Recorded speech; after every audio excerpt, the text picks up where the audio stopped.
She is sure. She is sure. She is strong. She is strong. She is true. She is true. She is brave. She is brave. She is bold. She is bold. She is you. Hello, everyone. Welcome to today's Word of Mom Radio here on the Word of Mom Media Network. I'm your host, Dori DeCarlo, and you know we are here week after week, show after show, breaking those myths that mompreneurs and businesswomen, especially those of us building our businesses from home, we're just dabbling in between bake sales and getting our nails done. We're not. We are smart, we are savvy, and we are sharing the wisdom of women in business and in life.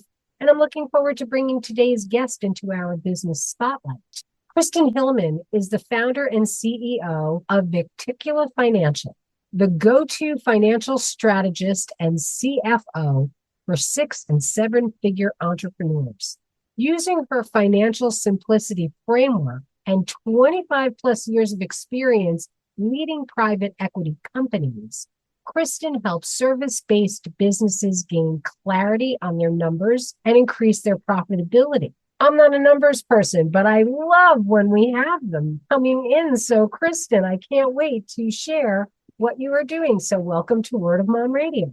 Thank you, Dori. I'm thrilled to be here and looking forward to it. I'm looking forward to sharing what you do. So I would love for you to take us on your journey that led you to creating your own company. Absolutely. So my educational background is accounting, and I worked for accounting firms. I was in corporate accounting and finance departments for a very long time, like your intro said, over 25 years. Got into leadership roles, and then had my first child. And that was 18 years ago. And back then, you didn't really have an option when you worked in corporate finance. You either went to the office and you worked, or you didn't. And I had a different dream for what momming would look like for me. So I left my corporate career. And about 2 to 3 years into that, I realized there was a huge part of myself, of what I love to do, that I needed to bring back. So I started trying to figure out how could I do both. Not do both perfectly, but do both. I wanted to be a really engaged, active mom at home as much as possible, but I loved my career. I loved the work that I did. And through a variety of different businesses, consulting, I've come to the place where Victicula is, and I can tell you the story of the name because I know it's a quirky name. But I ended up, my husband and I made a choice. We part-time homeschooled our children, which we just wrapped up that season of 13 years. And I have built a successful business all at the same time. And it's the beauty of the world that we live in, the technology, the ability that we have. And it pivoted my passion of not just doing the work that I'm good at, that's natural, but to actually help other women find this as well, being able to grow a business while doing personal things that matter to them, whether that's family, partnership, whatever that is, having a little bit more options. And I found there's so many women that have this ability to grow an online business in whatever capacity, but don't know how to run a business. And that's where I come into play. That's what my business is. So what we do is I have a small team now, and we support female entrepreneurs that are trying to grow their business, but also value what is outside of their business. What's the point? Is to make money, time flexibility, and I want to help them grow the business in a way that it is increasing both of those things as much as possible. What a great mission. And do tell us where you came up with Victicula. So Victicula is actually Latin for the word little vines. And through the homeschooling community that I was in is actually not truly homeschooled. My kids were home 3 days a week. They went to a school, a campus 2 days a week. And that school was heavy in Latin. So Latin is a part of my personal life. And I wanted that to bring into the business in some capacity. I have a passion for wine. I love what it means to me is about community, sitting down at a table, opening a bottle of wine and having that conversation. And so when we were building this business, I wanted it to be like that. I wanted to bring in something personal about my life, that why building this business is important. I wanted to be able to homeschool my kids, but also grow my business. But I want other women to feel like they're sitting down at the table, we're opening a bottle of wine, and we're just having a conversation about their business. How can we grow it? How can we create more profit so that you can achieve some of these personal financial freedom dreams that you have? And so it's kind of a mix of both of those worlds together. Awesome.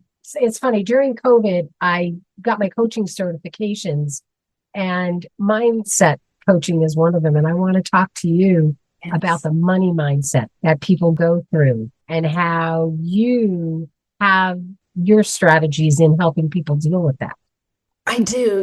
I went through, as I started working with women, because, I was in this private equity world, it's big business.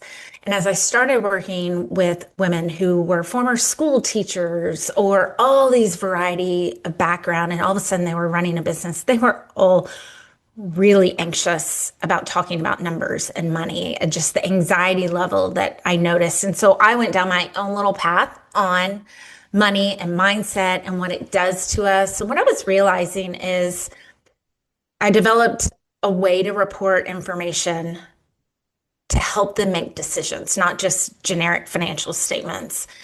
And each one of my clients would respond differently. Some wanted more details. Some needed more than what I was giving them. Others were like, wow, there's too many numbers on this page. Can you give me a chart? And I was starting to realize that there are kind of different personalities, right? Some people think they're good with numbers, bad with numbers, but there's also like a personality that's coming into play.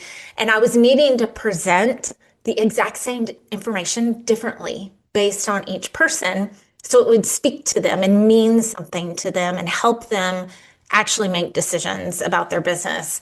And I went so far down the path, I developed a money personality concept and quiz.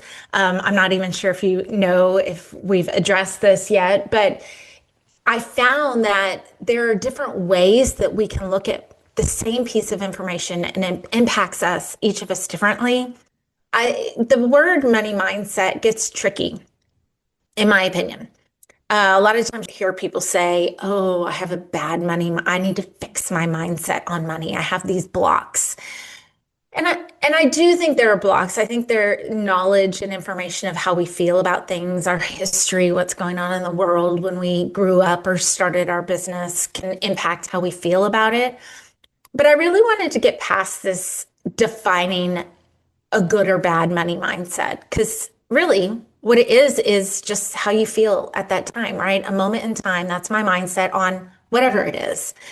And as women, we're just told we're bad at a lot of things all the time. And I just wanted to toss that out the window. You don't have a bad money mindset. This is what your mindset is right now. So how do we work with that? How do we give you tools to maybe make you feel more comfortable about talking about money?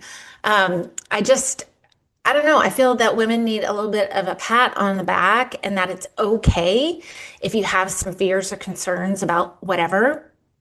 Obviously, based on my background, I have no problem talking about money, diving into data, but you could say I have a marketing mindset, right? Like it's not something I love doing and talking about. So we all have something that we're weak in.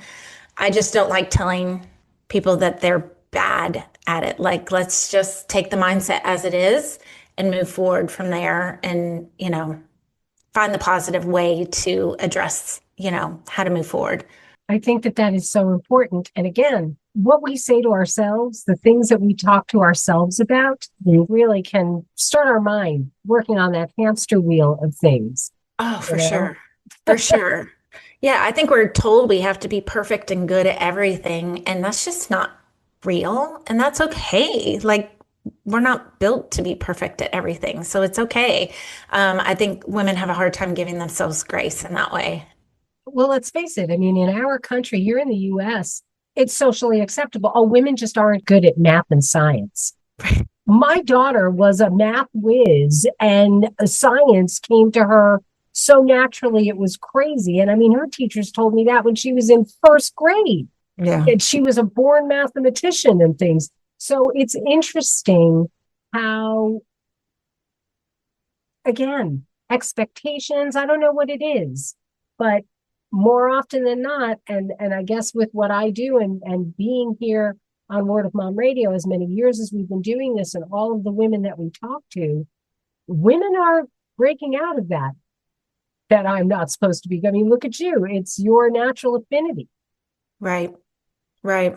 You know? Yeah. And I think sometimes we have to be careful when we're breaking out of things. Sometimes it swings so far the other way, that we need to allow ourselves to flourish on our gifts for sure.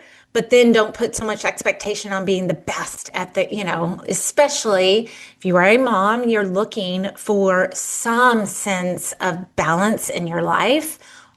I don't think perfect balance is achievable, but I do think that, putting appropriate pressures on yourself and not too much to be the perfect mom, the perfect businesswoman, the perfect mathematician or scientist, a little bit of grace needs to be there too. So it's interesting. We were just talking about that in one of our other shows about how balance is such a term. When you think of balance, everything doesn't have equal proportion. That's what balance is. It's more harmony. It's more that symphony, and some notes are sharper than others, and sometimes there's dissonance and everything else, but it is that juggling act. I mean, let's face it, as you're building a business and raising a family, it's finding the priorities. It's letting your kids know. I'll never forget Dr. Barnsley Brown talking about how she would put that note on the door when her office was closed and literally said, and unless you're coming in with your right hand severed in your left hand because you have to go to the hospital, don't interrupt me while I'm working. It's setting those boundaries and things like that. And it's interesting because, again, as the mom, we're the nucleus. Everything is revolving around us. We have to get our priorities straight to be able to juggle all the balls in the air and be able to find that connection about how you're feeling about money and that financial success. Everybody's financial success is different. For sure. Absolutely. Absolutely. And that's a tricky part with social media and the way the world is. They like to tell you what your financial success should be. For a long time, it was this six figure. Well, that might be unrealistic for some people, and that might be baby steps for others. Having the external world tell you what is financial success, I just think is very, very dangerous, because why are you in business? What are you trying to achieve? What is financial freedom to you? That's very personal, and it should be. On that note, think of what Kristen just said about your personal journey. We're going to take a quick break, say thank you to our supporters, and we'll be back here in just a moment on Word of Mom Radio. She is brave. She is bold. She is you. And we want to tell your story. Are you ready to share your journey with us on Word of Mom Radio? Go to wordofmomradio.com and register as a guest. We want to tell your story because when you win, we all win. In 2017, Unsilenced Voices was formed to help survivors of domestic abuse and gender-based violence worldwide. The organization currently serves Sierra Leone, Rwanda, Ghana, and the USA. In 2022, Unsilenced Voices gifted over $33,000 to survivors in the USA. And in Sierra Leone, there are over 26 young girls who have been rescued from sex trafficking and domestic abuse and now going through vocational training school in order to better their lives. We need your help. Donations are critical in order for us to continue our work. We also need volunteers to help with research and development. Please visit unsilencedvoices.org for more information. And we're back here on Word of Mom Radio. We are talking with Kristen Hillman, who is the founder and CEO of Reticula Financial, and talking about how everyone's definition of financial success is their own personal journey. And in looking at the things that you do, you have the motivator, the analyst, the dreamer, and the enthusiast when it comes to your thoughts about money. I'd love for you to talk to us about that. Absolutely. Like I mentioned earlier, as I started working exclusively with women entrepreneurs, I really started to notice they felt different about the same piece of information. They responded differently. Some clients want to dive into every detail of creating a forecast. Others don't want to talk about it at all. And so it was about a 2-year process of really going through and building this made for money concept, the MADE being the 4 different personalities that we talked about. And it's, in my opinion, it is truly about a personality and not a money mindset. We're not trying to shift who you are. I do think that what goes on in your personal life, in the whole world, can impact how you feel about money. And as things change in your life, you might shift your personality a little bit. And that's absolutely natural. As we grow up and age and mature, we're going to think differently about lots of different things, not just money. But it's a box. And in my ideas is that we have 2 personalities that are the bigger thinkers. They think more big picture. And those are the motivators and the dreamers. They are looking a little bit more forward into the future. They don't really like to get into the details, but there are distinct differences between them as well. Motivators are much more driven. They actually do like analysis, but they don't want the details. They want the analysis done. So the motivator is a big picture thinker, but they do appreciate and can get into some data analysis. They are focused on the long term. I am a motivator myself. It was kind of fun as I was developing this, being able to notify, kind of tick the different people in my life, whether it was clients or my husband. This is definitely not for women only. The other big picture thinker is the D, the dreamer, who is my husband. Big picture thinker, but they're the ones that don't really want to grind into any type of data either. And they're kind of unicorns. They just think it's going to work out. And strangely enough, for a lot of them, it does. It just works out because they believe it's going to work out. Then on the opposite end of the spectrum, we have the analyst and the enthusiasts. And those are a little bit more, they don't go into the big pictures. They are the here and the now. And their distinctions between each other, a little bit more polar opposite than the motivator and the dreamer. The analysts are just that. Those are your number crunchers. Those are the detail ones. That's the one when you're at the table at dinner and you're going to split up the bill. They grab it. They figure it out. Who's going to pay who what? Those are the ones that love a line item budget and they track every dollar they spend, right? The enthusiasts, while they are more present focused, these are the ones that hate numbers and they live for the moment. They do not want a budget. And so taking these 4 personalities, we can figure out how you can still achieve your desired financial freedom, but build it in a way that works natural for you. I'm not going to take a detailed budget with an enthusiast and tell them they can't spend that $5 on Starbucks every single day. That's not going to work. They're going to fail. They're going to hate it. But maybe we can put some bumpers in place. Maybe we can set them up to have the ability to do all of the things, the freedom that they want financially to splurge, but put just some boundaries.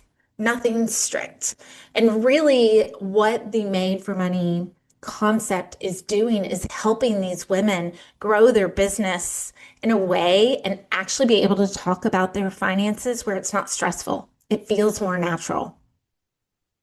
Are there certain areas that people should focus on as they are looking at their financial goals? Is there coming to the understanding of whether they're the motivator, analyst, dreamer, or the enthusiast? Absolutely. And actually on the Made for Money quiz, when somebody comes onto our site and takes the quiz, There is about 15-page document that will come as a result, and it's going to tell you exactly those things on what we recommend you pay attention to and what items do you need to set aside. So it really depends on the different personality, on what they need to be focusing on, and we highlight some of the weaknesses. Okay, this is where you're weak. But you are not going to hit your goals unless you figure out how to deal with it in a way that feels more natural to you versus just flat ignoring it. And so every single one of the personalities has a different thing. For example, the analyst. She is detail oriented, she crunches those numbers, but she could get into a place that she's so focused on this month and this number that she has overwhelmed her brain with data that she forgets to think about the 5 and 10-year plan. And she's not looking at making those decisions for what do I see as financial freedom for me in 5 to 10 years. And she's only needing that data number. And so we kind of help them see, okay, this is your strength. That's great. Stick with it. But here's your weakness. And how can we help you figure out how to still accomplish your goals, your personal goals, your professional goals, working with the weakness in a way that doesn't feel so against who you are. Are there any commonalities that you find that are going to thread through regardless of how you relate to money and things? Well, there's definitely commonalities in terms of background. You know, we all, if you are in the United States or Canada, maybe even Western Europe, there are cultural things that impact us, you know, whether we've gone through a recession or not. There's pieces of all of us that might be common. What is common is that this information, understanding, especially if you're running a business, understanding your financial situation is imperative. It just is, you know, and so that is a commonality. If you're running a business, you need to know what your profit is, but you also need to understand a little bit more into that, you know, your revenue streams. And I could go into some crazy details, but the commonality is that it needs to be looked at and not ignored. And there are parts of it that, you know, you're not going to want to look at, but are vital to getting to what your heart really wants and desires in the first place. And on a more detailed level, like I said, the motivator and the dreamer, those are more the big pictures. They think long term. The analysts and the enthusiasts are a little bit more here and now. And then on the other side, kind of think of it as a box. We have the motivator and the analysts. They do get into details better. Whereas the dreamer and the enthusiast hate details. They're never going to want to dive into those numbers. So we kind of set goals and boundaries in a different way for those two sides of the personality box. Interesting way to be wrapping up this conversation. And as we do close out, Kristen, what would you like to leave our listeners with, and how may they reach out to you? Absolutely. I think one of the biggest things that I would love for every listener to know is that if there is a part of the way that you think and feel about money and finances that causes you angst, makes your shoulders rise up and panic, to not just walk away and ignore it. You're working and building a business for a reason, and to really engage in how can I figure this out, take ownership of what I'm doing in a way that causes me less stress. It is worth the time to figure that out because you want to reach your financial goals and dreams and passions and whatever is freedom to you. So really embrace, if something causes you angst, that means, okay, I need to dive into this. Don't push through, dive into it. Find a way to view and think about this information in a way that feels more natural, but that you can actually accomplish something. I think that is hands down the most important thing. The best place to find me is on the website. It is viticulafinancial.com. We also have an Instagram, and as well, I'm on LinkedIn. All of Kristen's links are going to be live. Hop on her site, take the test. Absolutely. And it is linked on the website. It's one of the first things that comes up. It is a free quiz. And I promise the amount of information that you will receive from us as a result from that quiz will be eye-opening.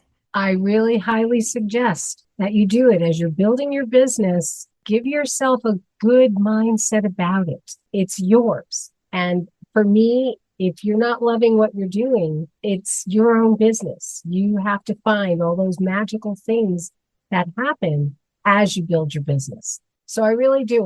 Like I said, all of Kristen's links are going to be live. Take the test, open your eyes, see what's happening, and move forward with a different mindset, because you got this. You can do Absolutely. this. So Yes. I thank you so much, Kristen. Well, thank you for having me, Dori. It's been fun. Oh, absolutely. I really appreciate it. And to all of you tuning in, thank you so much for being here with us today. We're going to close out with our fabulous theme song from Smith Sisters and the Sunday Drivers. So till next time, this is Dori DeCarlo saying go out and create a marvelous you. Bye for now. She is sure. She is sure. She is strong. She is strong. She is true. She is